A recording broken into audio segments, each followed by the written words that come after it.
¿Por qué? ¿Por qué no es viable un proceso de amparo? Por una razón muy sencilla. Porque si uno va a reclamar la supuesta afectación por la violación al derecho a la consulta previa, lo que tendría que demostrar, y nuevamente lo invito a leer la sentencia 0366-2019 del Tribunal Constitucional de la semana pasada, todos los votos, todos, incluyendo los que opinan en minoría porque se declare fundada esa demanda, coinciden en que no cualquier omisión califica como una afectación, sino aquella omisión que causa un impacto grave, una afectación relevante. Lo dice el propio convenio 169 de la OIT, cuando en su artículo 6 habla de afectación grave y relevante. Esa afectación relevante y grave tiene que ser probada. ¿Por quién? Por la comunidad. ¿Con qué? Con actos concretos. ¿Cómo es que la licencia de agua emitida hace 20 años los afecta? ¿De qué manera? ¿Acaso se les quita el agua? ¿Dónde está la prueba de que eso ocurre? En los hechos no es verdad, porque ellos ni siquiera utilizan estas fuentes de agua que nosotros se nos ha permitido utilizar para uso doméstico. No hay afectación alguna, pero en todo caso, si es que se quiere invocar este tema, pues simplemente tendría que probarse, y como sabemos, no hay estación probatoria del amparo, señor magistrado. Y esa falta de estación probatoria es la que impediría que esto se tramite como un proceso de amparo, debiendo en todo caso encauzarse por una vía contencioso administrativa como refiere la ley. Entonces, tenemos que no hay legitimidad, que ha transcurrido en exceso el plazo de prescripción y que además la demanda es improcedente porque en todo caso debió encauzarse como un proceso contencioso administrativo. Por esos tres argumentos, sin entrar aún al fondo, es que solicitamos a su despacho se declare improcedente la presente demanda. Muchas gracias. Bien, se le agradece, doctor, por el informe realizado. A ver, a continuación, a la parte, creo que hay otra excepción ante la Procuraduría, ¿no? Así Digo, es, sí. también puede hacer Buenos uso. días. Sí, Adelante. igualmente nosotros hemos planteado 3 excepciones. La primera es la falta de legitimidad para obrar al demandante, y me uno a lo que ha planteado mi codemandado en el sentido que no se acredita la personería jurídica, ¿no? Si bien es cierto, la Constitución no exige la inscripción ni reconocimiento oficial para la existencia legal de comunidades, la Ley de Comunidades Campesinas establece que son organizaciones de interés público con existencia legal y personería jurídica, ¿no? Ahora, según el acta de constitución de la nueva Junta Directiva de la Comunidad Accionante, esta recién fue constituida el 2 de marzo del 2019, es decir, no demuestra con ello una existencia preestablecida para determinarse como titular de derechos. No demuestra conexidad nítida de los derechos dados como los afectados con licencias otorgadas. También señalamos aplicable este caso la sentencia del Tribunal Constitucional emitida en el expediente 030 de 2006-2019 con respecto a la legitimidad acreditada de las comunidades de los pueblos originarios, como en este caso, que debe aplicarse y no se acredita una legitimidad como para poder accionar, ¿no? La otra excepción plantea la de prescripción. Igualmente, como claramente lo ha señalado mi codemandado, son resoluciones emitidas en el año 2002, de conformidad con el nuevo Código Procesal Constitucional en el artículo 45, señala el plazo de prescripción, ¿no? Esta acción habría excedido, estaría en exceso, el tema de la prescripción no estaría, está fuera de plazo, ¿no? Entonces eso es lo que se debe tomar en cuenta. También hemos planteado la excepción de incompetencia por razón de la materia, y es claro que en estos casos debe tenerse en cuenta el precedente vinculante del Gorríos, el expediente 2383 del 2013, que habla de la vía igualmente satisfactoria. Aquí se está cuestionando resoluciones administrativas del año 2002 que tiene una vía específica que es este proceso contencioso, donde en todo caso se tendría que discutir. Pero al margen de todo esto, debe tenerse en cuenta que para poder acudir a un proceso de amparo, y esto es brevemente porque la cuestión de fondo posteriormente vamos a sustentar también, el proceso de amparo debe recordarse que es residual, es cuando no existe otra vía a la cual pueda yo acudir y sea la única forma de que yo pueda estimar un derecho que yo pretendo. En este caso hay vías igualmente satisfactorias, como he referido, y lo establece claramente el presidente del Gorríos. ¿Cuál es el carácter de urgente del proceso de amparo? ¿Cuál es la urgencia? ¿Cuál es la urgencia? Está cuestionando resoluciones administrativas de hace 20 años. ¿Cuál es la urgencia aquí? Después, restitución de titularidad. La titularidad es clara. Ya hemos señalado que no se evidencia una titularidad clara, concreta y precisa, ¿no? En este caso, debe recordarse que el proceso de amparo es restitutivo de derechos claros, concretos y precisos. No es declarativo de derechos como se pretende en la pretensión acá, la parte accionante, ¿no? En un extremo pretende que se declare, que se regule, que se legisle. Y hay pretensiones a acumulaciones indebidas, ¿no? Que también genera que se declare improcedente la demanda. En ese sentido, en forma genérica y aunándome a la posición de codemandado, pedimos que nuestras secciones se declaren fundadas. Eso es todo. Bien, entonces le agradece los alegatos realizados. A continuación vamos a conceder también el término de 10 minutos a la parte accionante. Adelante, doctor. Sí, muchísimas gracias, doctor. Solo respecto a las excepciones deducidas por la parte demandada. Señor magistrado, el año 2019 los representantes de la comunidad campesina de Chosemarca, Quisque, presentaron una demanda constitucional de amparo contra la Administración Técnica de Riego de Abancay, ahora denominado a Autoridad Administrativa del Agua, por la sistemática omisión de realizar la consulta previa de una serie de actos administrativos que lamentablemente no fueron consultados en su momento. Me refiero a la resolución 096 y 095 que otorga licencia de uso de agua para la empresa minera Sauder Perú en desmedro de la comunidad campesina Chosemarca Quisca, sin antes haber sido consultada conforme lo establece el convenio 169 de la OIT. En ese entender, señor magistrado, debo de señalar lo siguiente. Los miembros de la comunidad campesina de Chosemarca sí son pueblos indígenas u originarios conforme lo establece el convenio 169 de la OIT y lo vamos a demostrar en esta audiencia, señor magistrado. Si bien la comunidad campesina de Chosemarca y Quisque están en un proceso de reconocimiento de su personería jurídica y título de propiedad, esto no es impedimento para que esta comunidad presente una demanda constitucional de amparo, señor magistrado. El artículo 89 de la Constitución Política del Perú es bien clara cuando señala que las comunidades campesinas y las comunidades nativas tienen existencia legal y son personas jurídicas, es decir, no necesitan estar inscritas en registros públicos para tener esa existencia legal. Este argumento, señor magistrado, ha sido reforzado por el Tribunal Constitucional, quien en la sentencia 04-611-2007, acción de amparo, ha establecido que la Constitución Política del Perú reconoce a las comunidades nativas y campesinas su existencia legal y su personería jurídica sin someter tal condición, sin someter su existencia a algún tipo de inscripción o formalidad alguna. Es decir, señor magistrado, la inscripción ante registros públicos es un acto meramente declarativo, no constitutivo de derecho.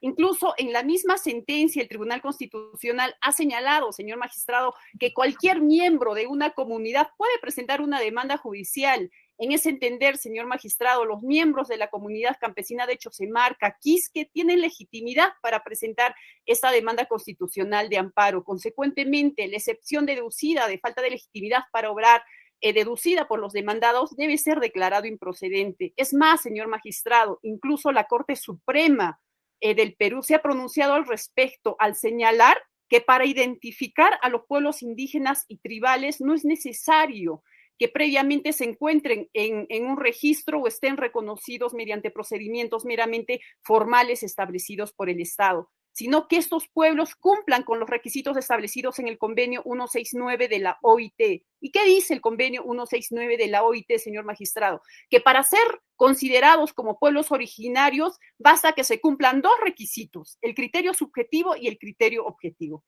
El criterio objetivo, que estos desciendan de poblaciones originarias. La comunidad campesina de Chosemarca y Quisque descienden de la población originaria quechua y los chancas. Esa población, señor magistrado, si vamos más allá, están inscritas dentro de la base de datos, ¿no? También señala este convenio que se debe cumplir con el requisito subjetivo, que es el más importante, y es que las comunidades se tienen que autopercibir bajo el derecho a la autodeterminación esta condición. Señor magistrado, no le corresponde al Estado ni a ninguna autoridad del Estado, ¿no? Señalar quién y quién es y quién no es pueblo originario, sino esta decisión le compete únicamente a las comunidades campesinas, a las comunidades nativas, señor magistrado.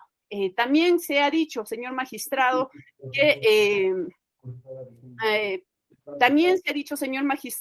que el Estado, digamos, es el único que tiene, eso es respecto a los fondos. También se ha señalado, señor magistrado, el plazo prescriptorio, ¿no? Se ha dicho de que en este caso el plazo para presentar la demanda habría prescrito. Señor magistrado, el artículo 45 y el artículo 45, inciso 3, y el artículo 45, inciso 5, es claro, señor magistrado, cuando señala que cuando se trate de omisión a un derecho, el plazo prescriptorio no compete en este caso, ¿no? Que los demandados están en la facultad para poder presentar esta demanda. En este caso, señor magistrado, existe una omisión, ¿no? La omisión de consultar las licencias que se han otorgado a la empresa minera Sauder Perú, ¿no? Pero también el artículo 45, inciso numeral punto 5, señala el señor magistrado que cuando la violación la violación de un derecho es continuada, como sucede en el presente caso, el plazo prescriptorio no se computa en este caso, señor magistrado. Consecuentemente, digamos, el plazo para presentar la demanda constitucional de amparo por los hoy demandantes no ha prescrito. También, señor magistrado, se ha deducido la excepción de incompetencia por razón de la materia, porque se señala que la demanda constitucional de amparo no es la vía para presentar o para exigir la restitución del derecho a la consulta previa. Señor magistrado, en reiterada jurisprudencia, el Tribunal Constitucional ha señalado cuando se trate de violaciones de poblaciones que históricamente han sido rezagadas en su derecho, el amparo es la vía idónea para tutelar este derecho. También ha señalado el Tribunal Constitucional, señor magistrado, que cuando se trate de la violación del derecho a la consulta previa, el amparo es la vía idónea. Y no es el primer caso, señor magistrado, donde se pide que a través de un proceso constitucional de amparo se tutele el derecho a la consulta previa, ¿no? El Tribunal Constitucional ha ordenado la consulta previa a través de un amparo. Jueces de primera instancia de diferentes cortes del interior del país han ordenado la consulta previa respecto a concesiones mineras que se han otorgado en diferentes partes del Perú. Consecuentemente, señor magistrado, esta excepción de incompetencia por razón de la materia debe ser declarada improcedente. Y finalmente, respecto a este tema, señor magistrado, se ha mencionado a una sentencia emitida por el Tribunal Constitucional recientemente. Efectivamente, señor magistrado, una sentencia que lamentablemente las organizaciones han cuestionado y la están cuestionando en su momento. Pero, señor magistrado, hay que, digamos, ver el reglamento interno del Tribunal Constitucional. Esta sentencia no es un precedente vinculante. Esta sentencia no cuenta con los votos establecidos en el artículo 10 del reglamento interno del Tribunal Constitucional. Consecuentemente, no es de cumplimiento obligatorio lo establecido en esta sentencia, sino las sentencias emitidas en su vasta jurisprudencia emitida por el Tribunal Constitucional respecto a la procedencia del amparo, en este caso, señor magistrado, y respecto a la legitimidad que tienen las comunidades campesinas y las comunidades nativas respecto al derecho a la consulta previa. Y no lo dice el Tribunal Constitucional, lo dice sentencias de la Corte Interamericana de Derechos Humanos, señor magistrado. Gracias. Bien, solamente, ¿cómo se llama? Me han precisado, sentencia del Tribunal Constitucional es del año 2019, es el número 030. 66. 03066. 03066. 2019. Perfecto. Bien, entonces, por 2 minutos, la defensa de la parte excepcionante. Gracias, señor. Adelante. Sí, dos cosas muy breves nomás, señor magistrado. Mi colega, la representante de los demandantes, invoca sentencias para defenderse frente a nuestro cuestionamiento a la legitimidad, sentencias del tribunal del 2004, pero la ley de consulta previa en el 2011 señala con claridad que sí tiene que cumplirse requisitos. Lo dice el tribunal, lo dice la ley, lo dice el propio convenio de la OIT y lo dice ella cuando reconoce que ese convenio recoge requisitos subjetivos y objetivos. requisitos subjetivos que en verdad son bastante sencillos, como es inscribirse en el Ministerio de Cultura. Entonces, lo que no se entiende es que se pretenda uno atribuir cualquier circunstancia o condición sin ni siquiera presentar un documento mínimo que lo sustente. Nadie ha señalado acá que tiene que traer una inscripción. Lo que estamos diciendo es que no ha sustentado en modo alguno ser un pueblo originario, que es un requisito que el propio convenio que ellos invocan exige para que se le reconozca este derecho. Respecto a la excepción de prescripción, se dicen dos cosas muy puntuales. Se dice que, en primer lugar, estamos frente a una omisión. Bueno, yo le diría a mi colega que si estamos frente a una omisión, el amparo no es la vía, sería la demanda de cumplimiento, porque acá hay un acto concreto, un acto que supone una acción de parte del Estado de reconocernos un derecho a nosotros que somos privados, ¿no? Porque se cuestiona al Estado, pero no se tiene en cuenta que al frente hay un privado que tiene las mismas garantías, que tiene también derechos fundamentales. Entonces, esta tesis de la omisión no tiene cabida, porque si no, no tendríamos que estar en un amparo. Y luego se dice que se trata de un acto continuado. Pero no es así, pues, porque la omisión no es lo continuado. Lo continuado, en todo caso, es nuestra actividad sobre la base de un derecho. La supuesta afectación no viene dada por el acto, porque si eso es lo que están denunciando, con mayor razón tendrían que irse al contencioso administrativo. Lo que se cuestiona es que no se hizo la consulta previa, y ese es un acto puntual consumado en la expedición de la resolución. Esa es la tesis de los actos consumados. Y por lo tanto, el plazo de prescripción largamente ha prescrito, porque como mencionaba la procuradora, ¿cuál es la urgencia? Estamos hablando de un acto que está vigente hace 20 años. ¿Dónde está la afectación de 20 años? Tendrían pues tomos de tomos si fuera eso verdad. Finalmente, señor magistrado, sobre la sentencia 3066-2019 de la semana pasada, me llama la atención que por un lado se pide que se reconozcan unas sentencias del tribunal y por otras no. Entonces, al final del día, ¿en qué quedamos? O se respeta el criterio del Tribunal Constitucional respecto a la interpretación de los derechos fundamentales, como manda, no sugiere, manda el artículo 7º del Código Procesal Constitucional, o no se hace así, ¿no? Entonces, acá hay un pronunciamiento claro que ha fijado la mayoría actual. Yo no entiendo cómo en un Estado de Derecho un juez podría resolver en un sentido distinto de cómo ha resuelto el máximo intérprete de la Constitución del país. En esa medida solicitamos se declaren fundadas las excepciones propuestas. Gracias. Señor magistrado, disculpe, Sí. yo le pido derecho de réplica, por favor. Sí, en orden, doctora. Falta, creo, ¿cómo se llama? La procuradora, también por 2 minutos, sí, y a continuación sí. usted, doctora, lo hace. Adelante, doctora Emilia. Voy a añadir algo más. Debe tener muy presente la parte accionante que el sistema jurídico se basa por normas en el tiempo, y debe recordar que estas se sujetan a línea del tiempo, en lo que es la aplicación de las normas. Por ejemplo, la ley de consulta previa fue publicada el 7 de septiembre del 2011, es decir, las exigencias son del 2011 para adelante. Estamos entrando al fondo de la controversia. No, disculpe, pero estoy sustentando el tema de Vamos a poner en orden. Que ya prescribió. Solamente a lo que ha precisado como es la defensa de la empresa minera, nada más. Adelante. Ya, estoy haciendo válida mi excepción de prescripción. Mis excepciones, las resoluciones son del 2002. Las exigencias de la ley de consulta previa a partir del 2011 para adelante. No olvidemos que estamos en un Estado de Derecho, no olvidemos que existe la seguridad jurídica con respecto a los actos administrativos emitidos por el Estado y que debe respetarse todo esto. Muchas gracias. Bien, ahora sí, doctora Maris, adelante. Sí, señor magistrado, hay una cosa que creo que y me da mucha pena que los abogados de la defensa desconozcan, ¿no? El artículo 45, nuevamente, del nuevo Código Procesal Constitucional es claro, señor magistrado, cuando señala que si el agravio consiste en una omisión, en este caso hay una omisión del derecho a la consulta previa porque no se ha consultado estos actos administrativos, el plazo no transcurre mientras esto subsista. Aún subsiste esta omisión, señor magistrado, porque no se ha realizado la consulta previa, lamentablemente desde el 2002, y más adelante lo vamos a fundamentar el motivo por el cual. Y el artículo 45, numeral 5, señor magistrado, establece claramente que si los actos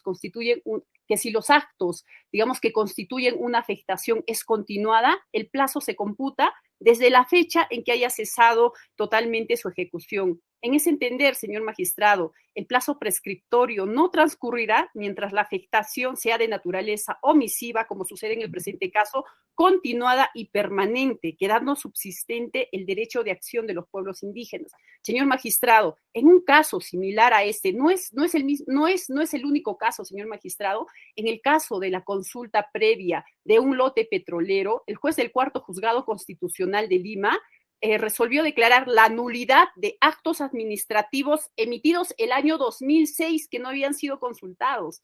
Y en su sentencia, señor magistrado, en un proceso constitucional de amparo, ordenó la consulta previa de estos actos administrativos. Este juez, en este caso, señor magistrado, no declaró improcedente la demanda porque había prescrito el plazo, porque evidentemente el nuevo Código Procesal Constitucional y el anterior Código Procesal Constitucional son bien claros, señor magistrado. Cuando haya una omisión y la violación es continuada, los plazos no prescriben, señor magistrado. Eso respecto a ese punto. Bien. Doctor, una sola pregunta. A ver, en el año 2000 o 2002 que se dieron esos dos actos administrativos que están cuestionando, ¿había alguna disposición normativa que previo a ello se tenía que realizar consulta previa? Sí, señor magistrado, y esto es una cuestión de fondo que lo voy a señalar en este momento, señor magistrado. El convenio 169 de la OIT, señor magistrado, ha sido ratificado por el Estado peruano el año 1994 y entró en vigencia el año 1995. Es decir, que todas las entidades del Estado, señor magistrado, estaban en la obligación de consultar con los pueblos originarios, háblese comunidades campesinas o nativas, de cualquier acto administrativo que les vaya a afectar. En este caso, señor magistrado, han pasado más de 26 años de haberse aprobado este convenio 169, que es de cumplimiento obligatorio para el Estado peruano, ¿no? Y lamentablemente no se ha realizado la consulta previa. Efectivamente, estos actos administrativos se han otorgado el año 2002, pero ya estaba vigente el convenio 169 de la OIT, señor magistrado. Nuevamente repito, desde 1995 había una obligación de las entidades del Estado de consultar estos actos administrativos o cualquier acto administrativo que iba a afectar a las comunidades. Bien, doctor, la aclaración. Bien. A ver, ya un minuto, doctor Arturo. Sí, señor magistrado, solamente para puntualizar sobre la omisión, ¿no? La demandante señala, insiste y repite que estamos frente a una omisión, pero no olvidemos que su demanda lo que plantea es la nulidad de un acto administrativo. Entonces es la primera vez que yo encuentro que se imputa una omisión respecto de un acto ya concreto. Y ese es un tema medular, doctor, porque acá no se está cuestionando simplemente la omisión del Estado peruano. Acá lo que se pretende es negar, arrebatarle un derecho a un privado, como es Sauden, que cumplió con todos los requisitos legalmente estipulados. Entonces, no se puede disfrazar de omisión lo que ya está materializado en un derecho atribuido a mi representada, que es Sauden, para el uso de agua en el año 2002. Gracias. Bien. Entonces, finalmente, informe de hecho, 5 minutos, breve y concreto, señor Guido. Adelante. Estamos empezando 11:07 hasta 11:12. Adelante. 5 minutos.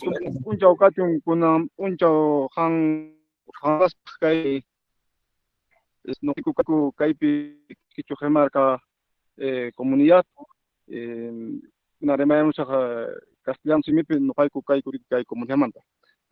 bueno, señor juez, la campesina de Quisque-Chojemarca se ubica pues en el distrito de Aymesa Purímac. En el año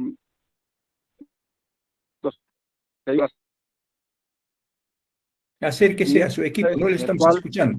Acérquese a su equipo, no le estamos escuchando. No le escuchamos. Ha llegado a nuestra comunidad, en el cual nosotros lo hemos recibido a esta empresa. Nosotros fuimos los que le hemos dado el acceso, la autorización para que ingrese a trabajar a nuestras tierras. Y en ese tiempo, nosotros pues nos dedicamos en ese tiempo y actualmente a la ganadería, a la agricultura. Después que la empresa ha empezado sus trabajos usando el agua, nuestros han sido reducidos en que es actividad agrícola. Entonces todas estas cosas nos han afectado y uno de ellos testigos de los conflictos que hemos vivido con el agua. Nosotros hemos sido sorprendidos en implementó solicitándonos no le estamos escuchando, no le estamos escuchando. Resulta que a la empresa minera Sauder Perú, y luego ya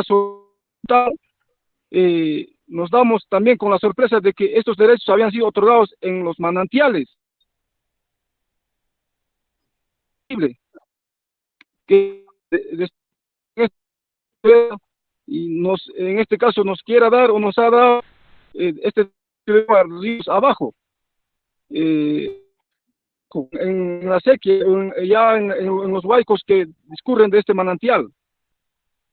Entonces ahora también en este caso, hace poco nomás, la Autoridad Nacional del Agua sigue cometiendo errores, en el cual el mismo manantial ha dado para consumo humano a la Sauder en aquellos entonces, y ahora también a la comunidad de Quisquis-Choquemarca le ha dado el mismo ojo manantial, en el cual estamos prácticamente en conflicto actual, en el cual esta empresa, pues,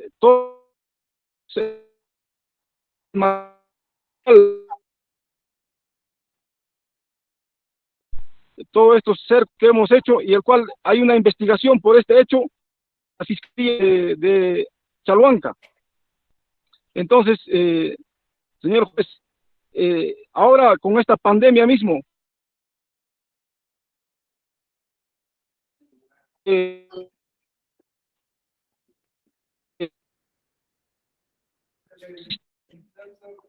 necesitamos.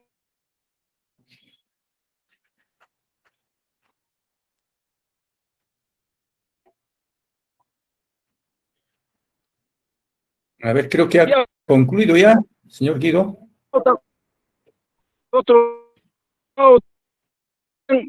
Ya le queda un minuto, puede concluir.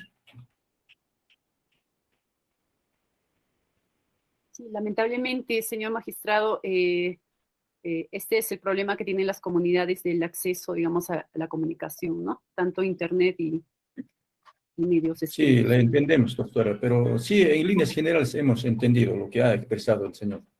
Bien, entonces, estando pendiente de emitirse y haber escuchado... Muchas gracias. Ya, señor Guido, le hemos atendido, ya puede apagar ya su micro. Le agradecemos, o sea, le hemos escuchado dentro del plazo que se le ha concedido, ¿ya? Se le agradece. Entonces, como vuelvo a recalcar, ya habiendo escuchado los alegatos respecto a los medios de defensa, a ambas partes procesales, ya quedaría expedito para emitir la resolución definitiva. Es lo concerniente a los medios de defensa. Y de esa manera, según sea el caso, también continuar, o en su defecto también ver cómo quedan esas dos excepciones. Entonces, este órgano jurisdiccional va a suspender la emisión de la resolución, es decir, va a emitir dentro del plazo prudencial, o sea que en atención a la naturaleza mismo de la demanda, ¿no? Que se trata de acción de amparo, muy a pesar de que se ha iniciado aún en el año 2019, sin embargo, mi persona no estuvo a cargo de este órgano jurisdiccional y se ha viabilizado, y de esa forma también las decisiones salgan dentro de los plazos establecidos, ¿no? En la norma procesal de la materia. Entonces, con eso daríamos por concluido y se le estará notificando dentro del plazo más breve la decisión que se ha de adoptar respecto a los 3 medios de defensa. Entonces, damos por concluido, no sin antes agradecer a los concurrentes. Tengan ustedes muy buenos días. Muchas gracias. Tengo Buenos otra días, audiencia llamada también. Buenos días. Gracias. Se les agradece. Buenos Quedan días. notificados. Concluimos siendo Gracias. horas 11:15 de la mañana.